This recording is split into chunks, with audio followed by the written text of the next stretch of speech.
नमस्कार, डीडी हिमाचल के सभी दर्शकों का स्वागत है हमारे कार्यक्रम नमस्ते हिमाचल में। जैसा कि आप जानते हैं, इस कार्यक्रम में हम आपकी मुलाकात करवाते हैं ऐसी फेमस पर्सनालिटी से या कलाकारों से जिनसे आपको बहुत प्रेरणा मिलती है, सीखने को मिलता है और जिन्होंने ज़िंदगी में एक मुकाम हासिल किया है। हमें निरंतर अगर आगे बढ़ते रहना है, कुछ ज़िंदगी में हासिल करना है, तो हमें निरंतर प्रयास करते रहना चाहिए, तभी सफलता हमारे कदम चूमेगी। और जब हम बात करते हैं हिमाचल प्रदेश की, यहाँ की भाषा, संस्कृति, खूबसूरती, गीत, लोक संगीत, अगर इनकी बात ना करें ये हो नहीं सकता। जी हाँ, आज हम अपना विषय लेकर आए हैं लोक गायक से साक्षात्कार। आज हम आपकी मुलाकात इस कार्यक्रम में एक ऐसे लोक गायक से करवाने जा रहे हैं जो अपनी मधुर आवाज़ इन लोक गीतों को देते हैं। वे एक गायक नहीं बल्कि हमारी संस्कृति के संरक्षक भी हैं और इसी तरह हिमाचल की संस्कृति को आगे बढ़ा रहे हैं। ये अपनी आवाज़ से हमारी संस्कृति की जड़ों को सींचते हैं। तो चलिए मुलाकात करते हैं प्रवीण चौहान जी से, जो कि लोकगीतों की मिठास को अपनी मधुर आवाज़ दे रहे हैं। जी, हम स्वागत करते हैं प्रवीण चौहान जी आपका बहुत बहुत इस कार्यक्रम में। हम आपसे चाहेंगे, ये नई खूबसूरत सी सुबह है हमारी, आप एक भजन के साथ इसकी शुरुआत करें। सबसे पहले तो डीडी हिमाचल की पूरी टीम, तमाम दर्शक, आप सभी का धन्यवाद करता हूँ। एक छोटे से कलाकार को इस काबिल समझा, इस मंच पे आने का मौका दिया। और रही बात भजन की, तो बिल्कुल मैं एक पहले ही बता दूँ, एक फोक आर्टिस्ट हूँ, तो मैं फोक में ही ट्राई करूँगा। एक ट्रेडिशनल भजन है, चूड़ेश्वर महाराज शिरगुल महाराज जी के चरणों में ये समर्पित भजन। जी आइए कोशिश करते हैं। जी बिल्कुल।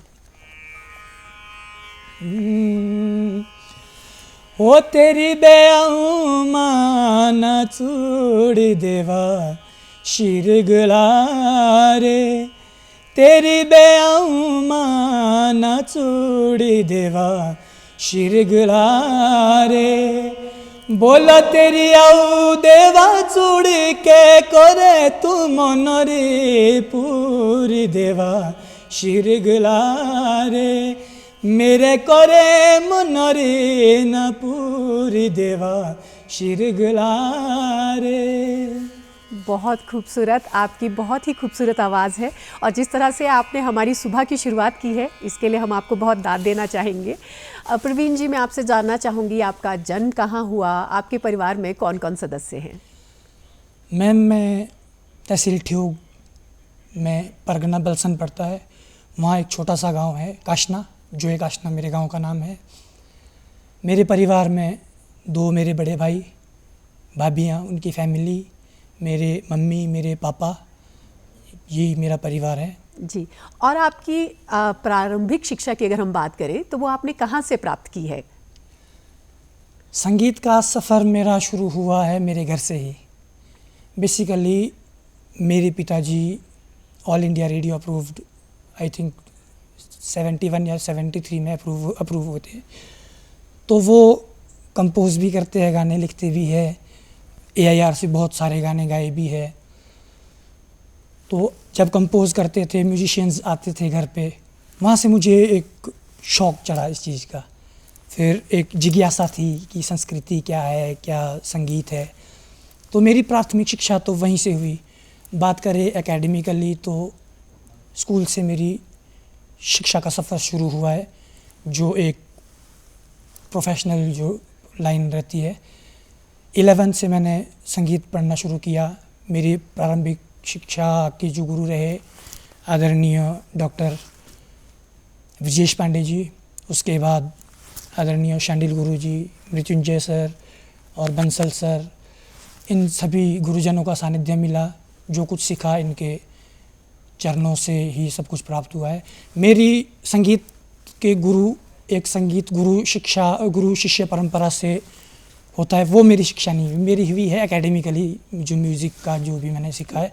कोई बहुत ज़्यादा नहीं सीखा, बस थोड़ा बहुत, इतना बहुत बड़ा कोई कलाकार नहीं हूँ, ना बहुत ज़्यादा ज्ञाता हूँ संगीत का। संगीत तो एक बहुत बड़ा सागर है, एक बूंद मिल जाए तो। जी, लेकिन आपको बहुत अच्छे गुरु मिले हैं और मुझे ये जान के बहुत खुशी हुई कि आपके जो घर का माहौल है वही एक संगीतमय है और आपकी प्रेरणा के स्रोत अगर हम कहें तो आपके पिताजी ही रहे हैं। बिल्कुल। अच्छा, तो आपने ऐसा कहा जाए कि आपको किस उम्र में ऐसा लगा कि मुझे अब संगीत में ही जाना है और इसी में अपना करियर बनाना है, ये आपको कब फील हुआ?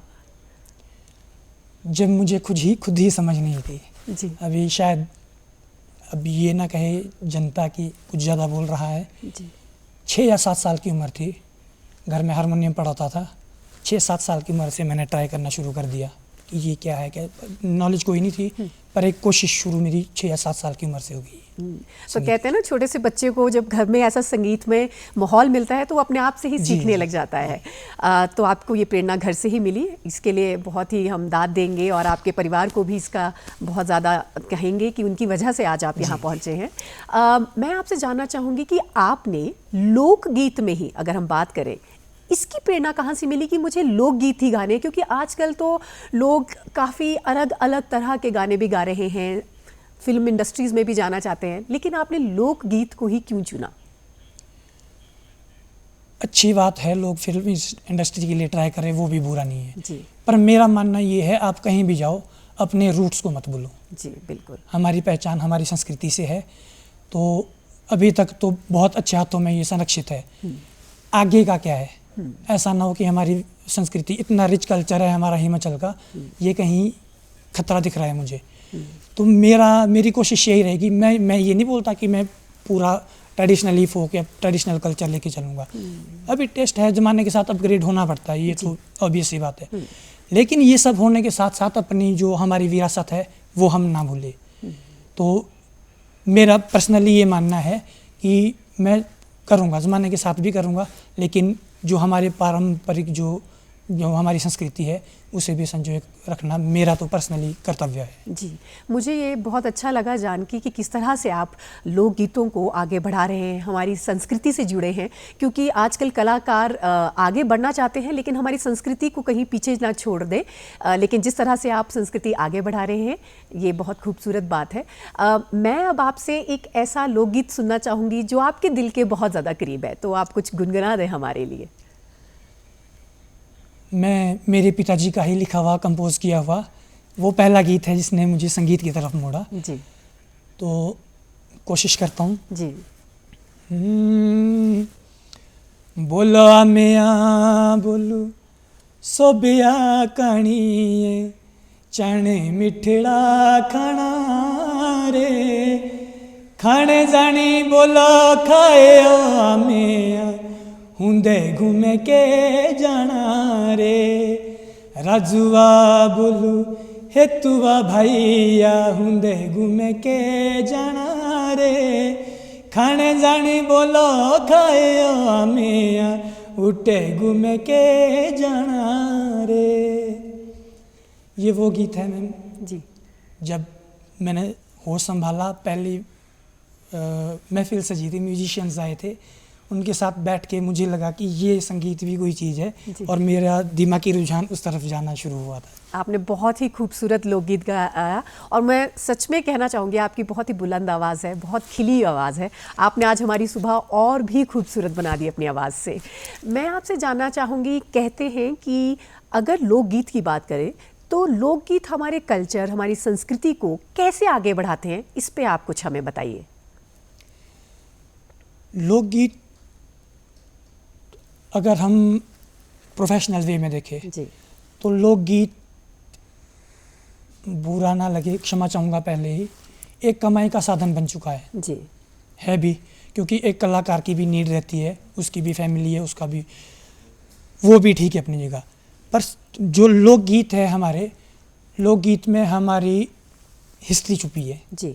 आपको मैं बता दूं, अनेकों ऐसे गीत हैं जिसमें हमारा जो ट्रेडिशनल कल्चर था, हमने जो देखा नहीं वो गीत हमें सुना रहे हैं जी। आज भी।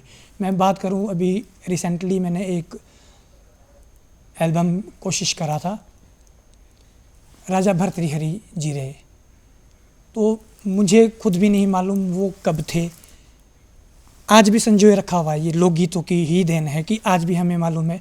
अगर ये लोकगीत नहीं होते तो शायद मुझे तो नहीं पता था कि राजा भर्तृहरि भी कोई है। जी हाँ, ये संरक्षण करने के लिए हमारे और भी है, पुस्तकें है, संग्रहालय है, लेकिन जो इस फील्ड का आदमी है, मुझे लगता है 80 से 90% लोग जुड़े हुए हैं संगीत से।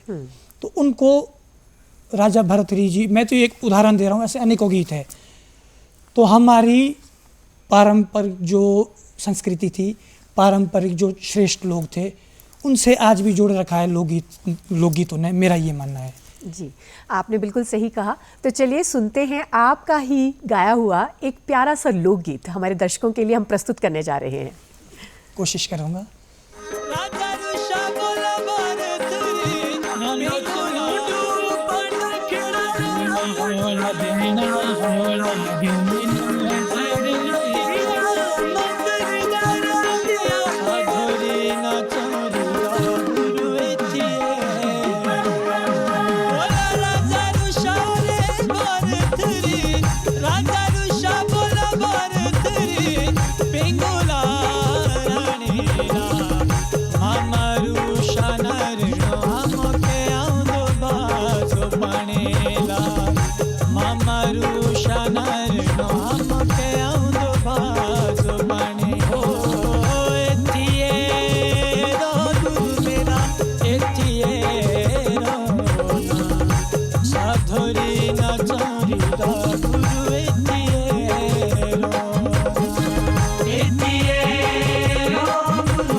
मैं आपसे जानना चाहूँगी, और अभी हमने जो आपका एक मधुर सा गीत सुना, इसकी क्या ही बात करें, क्या ही मैं इसकी आपको दाद दूं। बहुत ही खूबसूरत प्रस्तुति देखी हमने और हमारे दर्शकों ने भी। मैं आपसे कहना चाहूँगी कि जब हम लोकगीत की बात करते हैं तो हम यहाँ के वाद्य यंत्रों की भी बात करेंगे। तो आप हमारे कुछ बताइए कि कैसे वाद्य यंत्र हिमाचल में हम इस्तेमाल करते हैं और इनके बारे में कुछ जानकारी दीजिए। अगर ट्रेडिशनल म्यूज़िकल इंस्ट्रूमेंट्स की बात करें, बहुत सारी जगहों में अभी भी इस्तेमाल होते हैं। शादी ब्याह कोई भी ओकेजन रहता है, फंक्शन रहता है, तो सबसे पहले तो मैं बात करता हूँ शहनाई। एक रॉयल टच रहता है हमारे फोक में। फिर ढोल है, नगाड़े है, हमारे गुजू है, हुड़क है, हुड़की कहते हैं। और बात करें करनाल है, कई रणशिंगा, और रणशिंगा मतलब एक वाद्य यंत्र है। मोस्टली ये तो अब परमासुई की मैं फोक इंडस्ट्री की बात करूं तो यूज़ होता है। तो ये कुछ एक हमारे ऐसे वाद्य यंत्र है जो कहीं कहीं तो अब बहुत ना के बराबर देखने को सुनने को मिलते हैं, जी। पर कुछ क्षेत्रों में अभी भी मैं बात करूं सिरमौर ज़िला की, मैं बात करूं मंडी सुकीत की, मैं बात करूं शिमला का छोर जो अंतिम छोर है, उत्तराखंड की जो बाउंड्री है, वहाँ पे आज भी ये वाद्य यंत्र इस्तेमाल किए जाते हैं। आपने जो ये खूबसूरत से हमें हिमाचल के वाद्य यंत्रों के बारे में बताया, ये बहुत ही खूबसूरत बात है कि जब हम इन वाद्य यंत्रों को सुनते भी हैं तो एक अलग ही माहौल तैयार हो जाता है, और इनसे तो जो गाने की हम कहते हैं जो खूबसूरती बढ़ती है उसकी तो बात ही अलग है। मैं आपसे एक चीज़ जानना चाहूँगी कि आपको जैसे घर में संगीत में माहौल मिला, लेकिन लोकगीत गाने की ही प्रेरणा किससे मिली? आपका कौन है एक ऐसा इंसान जिसने आपको कहा या समझाया, या आपकी अपनी इच्छा थी कि मुझे लोकगीत ही गाने हैं? मेरे आदर्श, और उनसे मैं आज तक मिल नहीं पाया हूँ। एक दो बार कहीं मंच साझा करने का मौका भी मिला था, तो उनका स्वास्थ्य ठीक नहीं था, तो दुर्भाग्यवश मैं नहीं मिल पाया। मेरे आदर्श है, मेरे गुरु तुल्य है आदरणीय डॉक्टर के एल सहगल जी। जी। उनको सुन के मुझे लगा कि ये लोग हमारी संस्कृति को संरक्षित करने के लिए इतना कुछ, इतनी खूबसूरत आवाज़ और इतना अच्छा अंदाज उनका गाने का, एक एक बोल आपको अपना मतलब खुद समझा दे। बिल्कुल। इस तरह से तो मेरे आदर्श ही मेरे को प्रोत्साहित किया है मुझे इस फील्ड में आने के लिए। जी। और जैसे हमने देखा कि आपके बहुत से गाने, मुझे लगता है 20 से भी ज़्यादा कितने गाने आपने यूट्यूब पे भी अपलोड किए हैं। ऐसा क्या है कि आज की जो दर्शक हैं, जो ऑडियंस है, आपसे जुड़ती ही चली जा रही है? क्या है आपके गानों में कुछ ऐसा नया जो लोग आपकी तरफ अट्रैक्ट होते चले जा रहे हैं? मैम देखो, इंसान का फ़र्ज़ है काम करना। जी। अब जनता तो मेरे लिए तो भगवान तुल्य है, कहते हुए जनता जनार्दन। बिल्कुल। तो ना मुझे स्पीडी ग्रोथ चाहिए, ना मुझे बहुत ज़्यादा वो चाहिए कि इतना बड़ा स्टार ये वो। मुझे ये चाहिए कि जो मैं काम कर रहा हूँ ऑलमोस्ट मुझे सेटिस्फेक्शन हो उससे, जो कि मैं अभी भी कोशिश कर रहा हूँ। अभी परिपूर्ण तो कभी मैं हो ही नहीं सकता, ये तो पक्की बात है, लेकिन एक जो कोशिश है वो मेरी जारी रहेगी जब तक मेरी सांस है। जी। अब आप अगर अपनी मधुर आवाज़ में हमें एक खूबसूरत सा लोकगीत सुना दें। एक मैं लोअर मासवी फोक सुनाता हूँ, चंबा का मुझे काफ़ी अच्छा जी। कल्चर लगता है, तो वहाँ का एक फोक सॉन्ग है, मैं वो ट्राई करता हूँ। जी ज़रूर।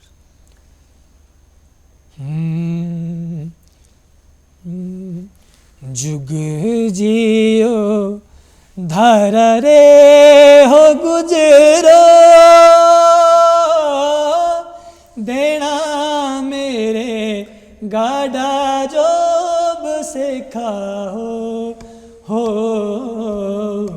जुग जियो धारा रे हो गुजरो, देना मेरे गाड़ा जोब से खाओ। गाढ़ तेरा होला जंगलाती हो, दिन सद राता इनाराती हो। जुग जियो धारा रे हो गुजरो, देना मेरे गाड़ा जोब से खाओ। बहुत ही खूबसूरत गाना गाया आपने। आप हमें इसका मतलब भी समझा देंगे, हमारे दर्शकों को भी इसका मतलब थोड़ा समझ आएगा? ये बेसिकली दंत कथा सुनी है मैंने, एक्चुअली इतना मुझे नॉलेज नहीं है वहाँ का, तो मैंने सुना है ये संवाद है एक फॉरेस्ट गार्ड जो संरक्षक होते हैं उनका, और भेड़ बकरी पालक की कोई लड़की है या उनका कोई संवाद था कि कुछ फॉरेस्ट प्रॉपर्टी में कहीं चला गया होगा, जी। तो उस टाइम का वो संवाद है जी जी। कि भाई मेरी रिपोर्ट ये वो मत कर लेना, हाँ, कोई complaints लीगल ना एक्शन करते मुझ पे मत लेना, इस तरह का कोई एक जो लेखक थे जो उनका कुछ ऐसी सोच रही होगी, मेरा मानना जी। है। चलिए प्रवीण जी, तो सुनते हैं आपकी ही एक और खूबसूरत सी प्रस्तुति और हमारे दर्शकों को दिखाते हैं आपका एक और लोकगीत।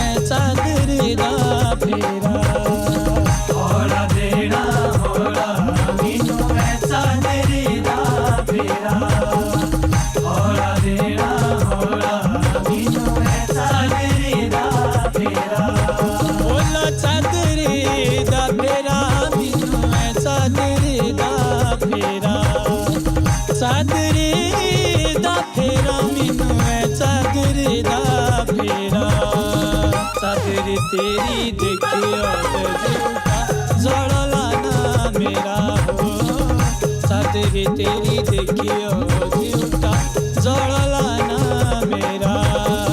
होला देना होला मीनू ऐसा तेरी दा फेरा, होला देना होला मीनू ऐसा तेरी दा फेरा।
प्रवीण जी, क्या खूबसूरत प्रस्तुति हमने अभी देखी है, बहुत ही सुंदर गीत।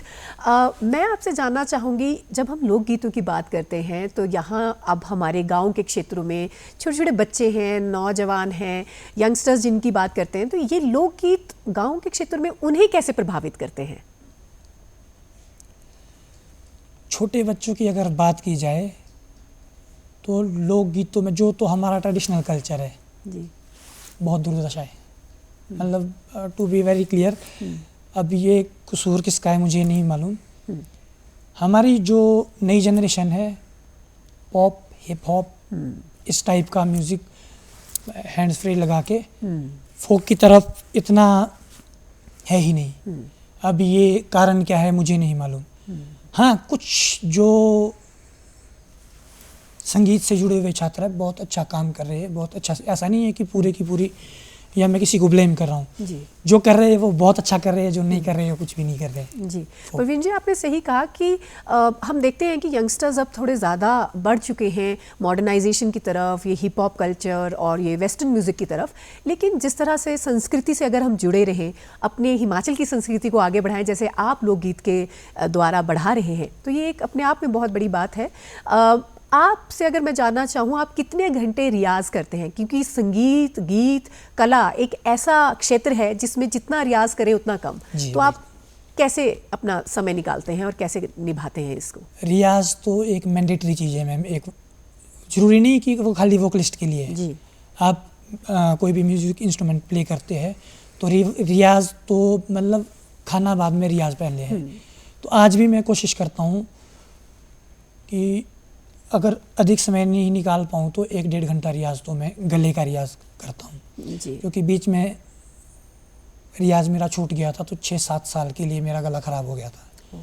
तो रियाज इतना ज़रूरी है एक वोकलिस्ट के लिए कि खाना छोड़ सकता है वोकलिस्ट पर रियाज नहीं। ये आपने बिल्कुल सही बात कही कि अगर हमें अपने ज़िंदगी में कुछ मुकाम भी हासिल करना है तो उसके लिए हमें निरंतर प्रयास करते रहना चाहिए, रियाज करना चाहिए, तभी हम एक मुकाम हासिल कर पाएंगे।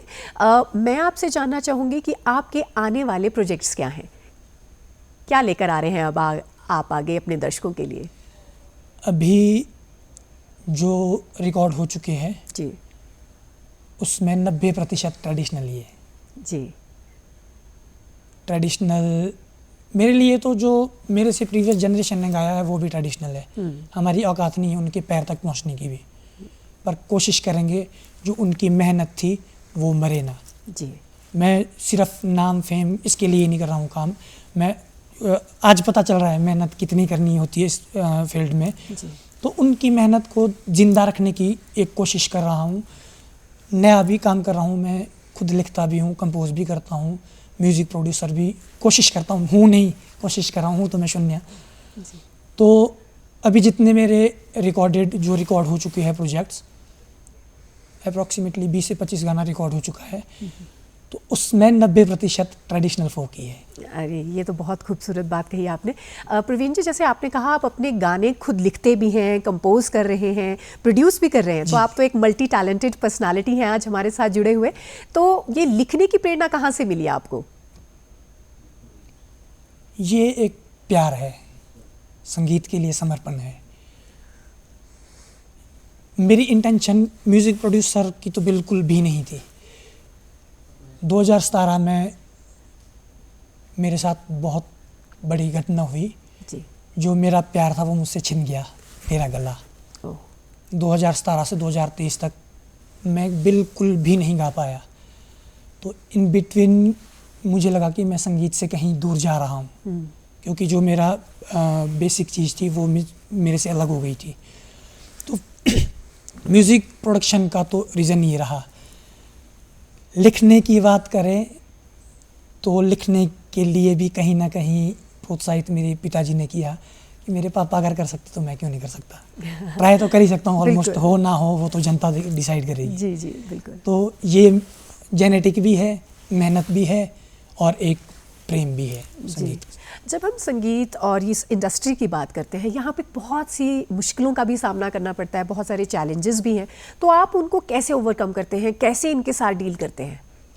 एक कंप्रेसर चीज़ होती है मैम जी। फालतू की चीज़ों को मैं कंप्रेस कर लेता हूँ। जो काम की चीज़ है वो पीक पे चाहिए मुझे, फालतू की चीज़ें कंप्रेस कर लो जिससे मतलब नहीं है वो एक तरफ, अदरवाइज सर्वाइव करना। अब समाज का आपको पता है, पहले हमारी जनरेशन में तो नहीं है ऐसा। पहले हमने सुना है कि एक आर्टिस्ट को समाज में भी बहुत तुच्छ समझते थे लोग। अब हमने तो कभी ऐसा एनालाइज नहीं किया ना कभी ऑब्जर्व करा।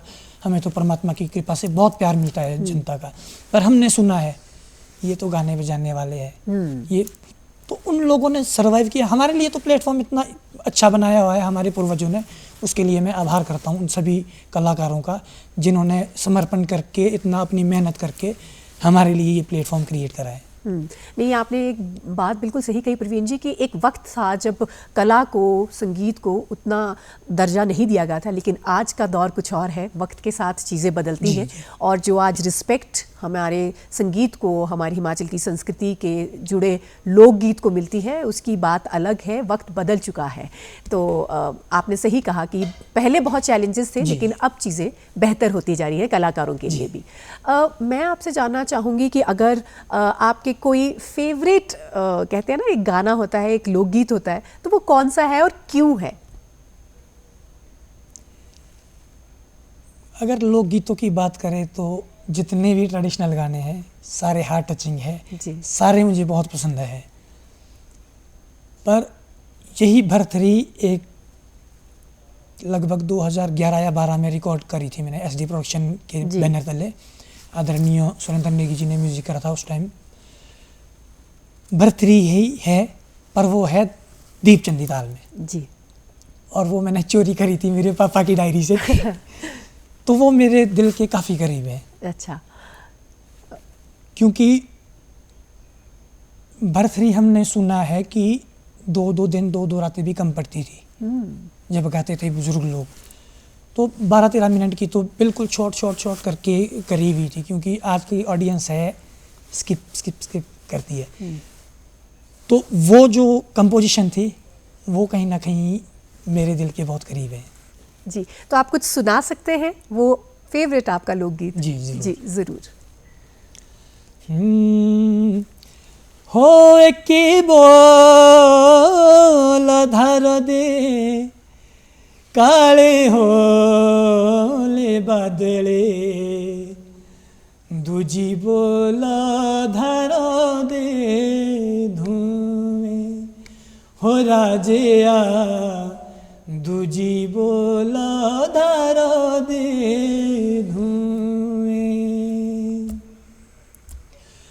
गुरु मेरे भांडले जे जन मोरिया मेया, तुब चई पलिए मुए रे राजिया, तुब चई पलिए मुए।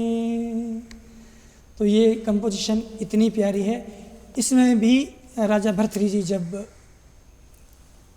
अपना राजपाट छोड़ के संन्यास के लिए जा रहे थे, माँ बेटे का संवाद है। अब एक माँ कभी नहीं चाहती कि उसके कलेजे का टुकड़ा उसको छोड़ के जाए। हमेशा के लिए एक सन्यासी होता है, सन्यासी अपना पिंडदान स्वयं करते हैं, हमने सुना है।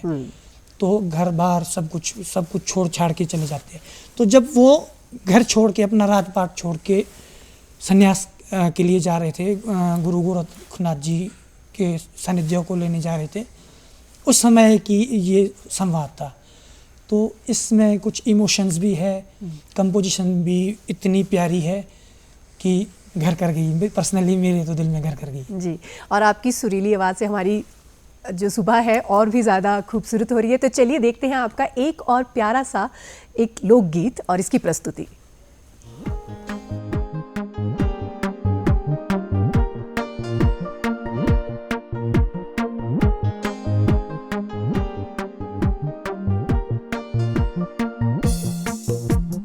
धार दे दो मनी राम के होले रे काजरे, धार दे दो मनी राम के होले रे काजरे, बोलारी के खोरिए मनी राम के भोले रे काजरे, खोरी के खोरिए मनी राम के भोले रे काजरे।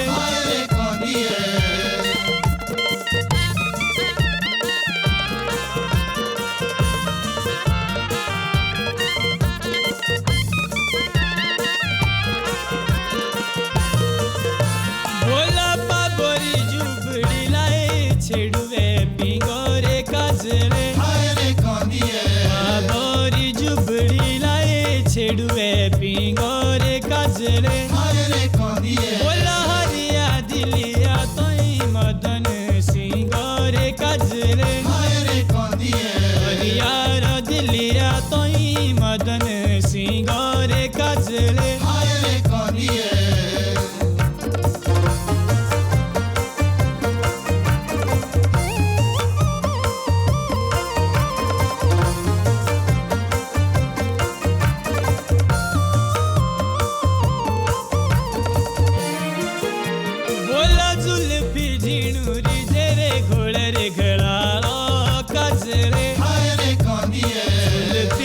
झिणुरी जेरे घोळ रे घळाळा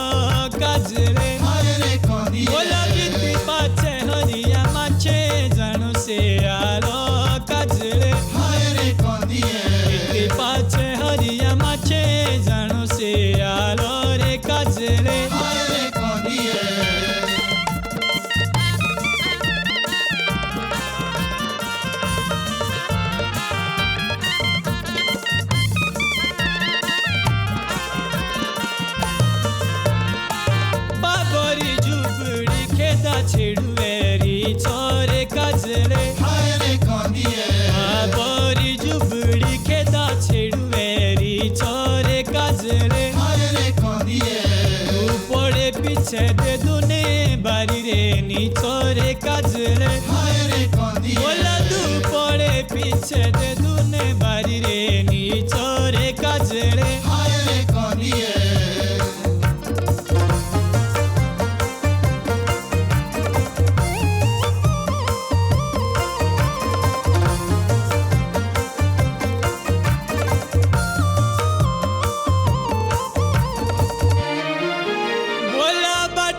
ভজনুরি হলি জিউনুরি বিখরে কাজলে বাট ভজনুরি হলি জিউনুরি বিখ কাজলে।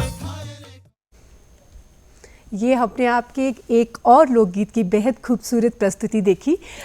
प्रवीण जी, मैं आपसे जानना चाहूँगी, कहते हैं कि एक अच्छा लोकगीत गायक बनना हो तो क्या क्वालिटीज़ होनी चाहिए उनमें? मेरा मानना ये है कि एक अच्छा गायक जो होता है उसकी क्वालिटी सबसे पहली तो ये है कि एक अच्छा श्रोता होना चाहिए जी। ये नहीं कि मैं तो गाता हूँ मैं सुनता नहीं हूँ, क्योंकि आप जितनी तरक्की कर लो, जितना अच्छा सीख लो, आप हमेशा, अगर मैं म्यूज़िक की बात करूँ तो सबसे पहला गुरु आपके कान रहते हैं। तो अच्छा आर्टिस्ट होने से पहले आदमी को एक अच्छा लिस्टर होना चाहिए। यही नहीं कि नुक्ताचीनी उस वे में नहीं, अच्छा जो अच्छी चीज़ है उसको ऑब्जर्व करो, तो वहाँ से आप कहीं ना कहीं एक क्वालिटी आर्टिस्ट बन सकते हैं। जी, और कहते भी हैं कि अगर आप अच्छा सुनते हैं तभी आप अच्छा कह सकते हैं, अच्छा गा सकते हैं। तो ये आपने बहुत खूबसूरत बात कही।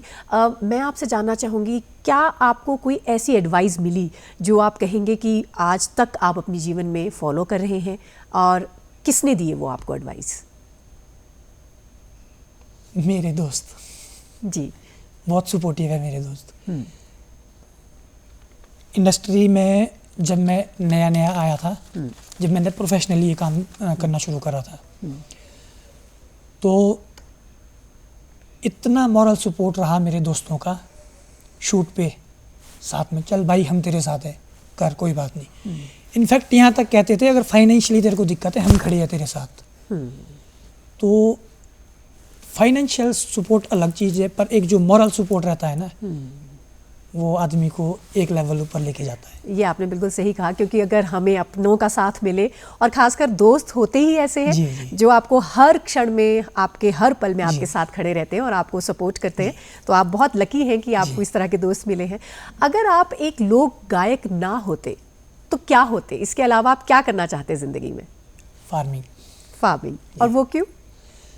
क्योंकि मुझे खुद नहीं पता नौकरी के लिए या मैं नहीं बना हूँ या नौकरी मेरे लिए नहीं बनी है।